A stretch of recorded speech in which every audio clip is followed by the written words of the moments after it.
Maharashtra bulletin, नई सोच नई दिशा।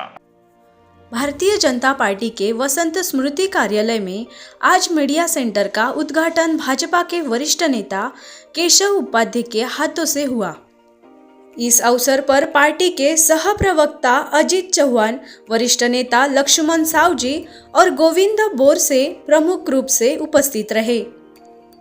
उद्घाटन के बाद केशव उपाध्याय ने कहा कि मीडिया सेंटर के माध्यम से पार्टी की नीतियों, विकास कार्यों और जन कल्याणकारी योजनाओं की जानकारी आम जनता तक तेजी और प्रभावी तरीके से पहुंचाई जा सकेगी।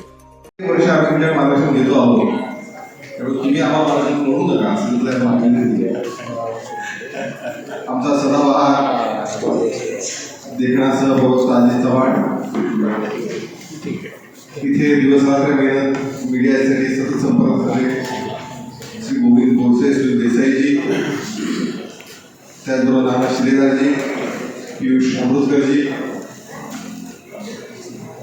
खरं म्हणजे आपल्या सगळ्यांना माहिती आहे की विधानसभेच्या वेळी आपण एक असाच मीडिया सेंटर उभं केलं होतं।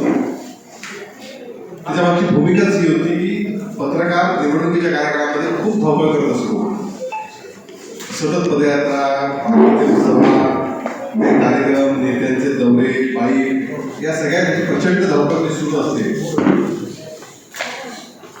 आणि त्याच्याकडे म्हणजे सर्वाधिक मेहनत करूनही सर्वाधिक दुर्लक्षित असं बऱ्याच वेळा पत्रकारांच्या बाबतीत होतं। सकाळी तेव्हा ते निघतो, दिवसभर सगळ्या असाइनमेंट कव्हर करतो, बातम्या कव्हर करतो, दिवसभर ते सुरू असतं।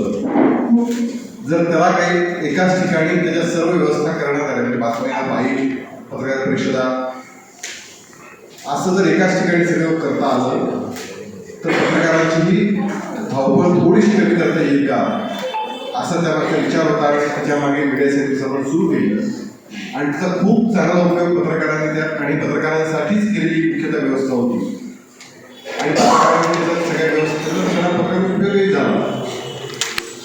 बातम्या जर देणारच आहात, टीका करायची करणारच आहात, आता पुढचे प्रश्न येणारच आहेत तुमचे, पण तरी सुद्धा धावपळ तुम्ही करत असतानाही एकाच ठिकाणी सगळ्या व्यवस्था झाल्या। कार्यक्रम में उपस्थित नेताओं ने मीडिया सेंटर को संगठन की संचार व्यवस्था को और मजबूत करने वाला महत्वपूर्ण कदम बनाया। इस दौरान कार्यकर्ताओं और पदाधिकारियों में उत्साह का माहौल देखने को मिला। महाराष्ट्र बुलेटिन के लिए रोहित वाघ, नासिक।